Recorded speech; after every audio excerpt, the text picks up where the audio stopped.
Muito bom dia, Mário Sérgio Cortella. Bom dia, e como eu gosto de dizer sempre, aliás, eu falo toda vez que posso, estar vivo e, portanto, poder dizer bom dia é uma coisa que exubera.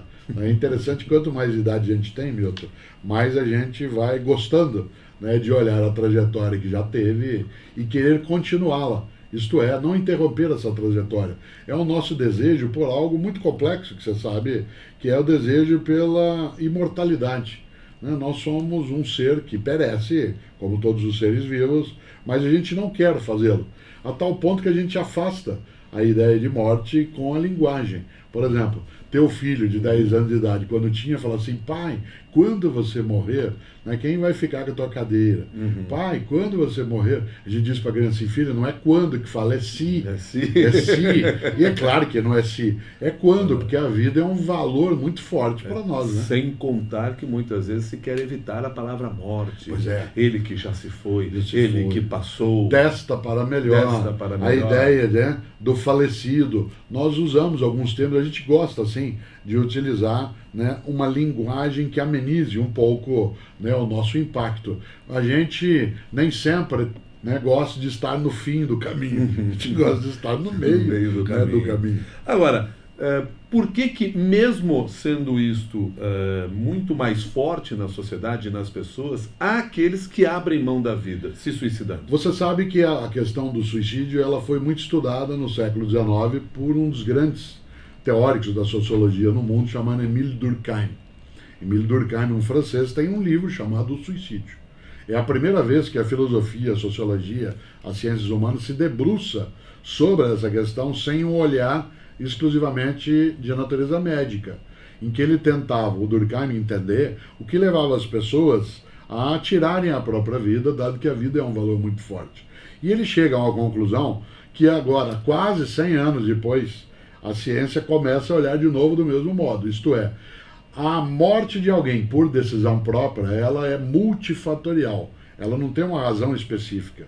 Nós, quando alguém se suicida, ficamos procurando uma razão, porque para nós é incompreensível, de um lado, por que alguém tirou a própria vida, e segundo, ficamos pensando também o que é que nós não fizemos, ou o que é que nós fizemos para que aquilo ou deixasse de acontecer, ou acontecesse. Então, há um incômodo muito forte numa situação em que a pessoa tira a própria vida, muito maior, Milton, do que quando alguém morre.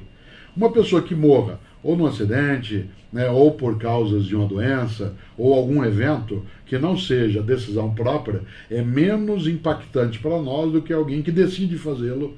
Porque, se para nós a vida é um bem tão grande, o que é que leva alguém de qualquer idade a decidir extinguir-se? Pois é, falou de qualquer idade, porque nos chama ainda muito mais atenção quando isso ocorre com jovens, que tem uma vida inteira pela frente e muito ainda a sofrer e a aprender nessa caminhada. Mas, no entanto, por motivos que muitas vezes a gente não consegue compreender, toma uma decisão como essa. É porque não tem noção do que é a vida? Eu acho que tem sim, mas aí tem algo que tem a ver com um pouco com essa fase. Eu sempre lembro, gravidez, assim como adolescência, não é doença. Ela é uma circunstância. O adolescente está grávido de si mesmo. Ele vai dar à luz a um novo ele. Ele tem distúrbio hormonal, ele tem oscilação de humor e equilíbrio afetivo, ele tem algo que é a construção, né, de uma identidade que ainda não está nítida.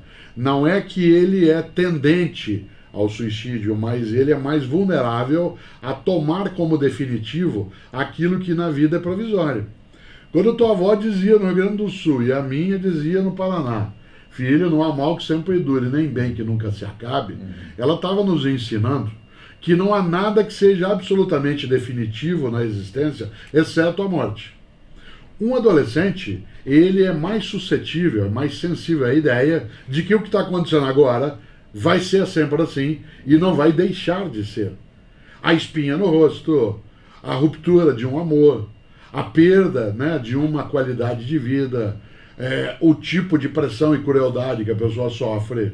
Essa ideia de dar um caráter de maior eternidade a algo que é provisório, que é um problema, é que pode favorecer, não é obrigatório. Tanto que nós não temos isso com uma frequência que seja tão assustadora a ponto que a gente use a expressão epidemia. Mas nós já temos, sim, sinais de alerta em relação, especialmente, a jovens e no tocante a esse tema. Por outro lado, a filosofia, Milton, ela tem uma expressão que ela precisa ser tratada também nas escolas, nas famílias, né?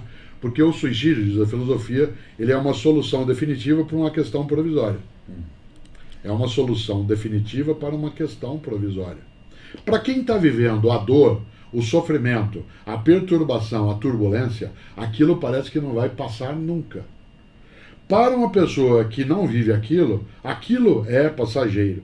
Mas quando você passa por várias situações desse tipo e você nota que você não perece, você não perece porque você perdeu um amor, tirou uma nota baixa ou porque alguém, né, te ofendeu, você vai ganhando um pouco mais daquilo que se chama de resiliência. Agora, insisto num ponto.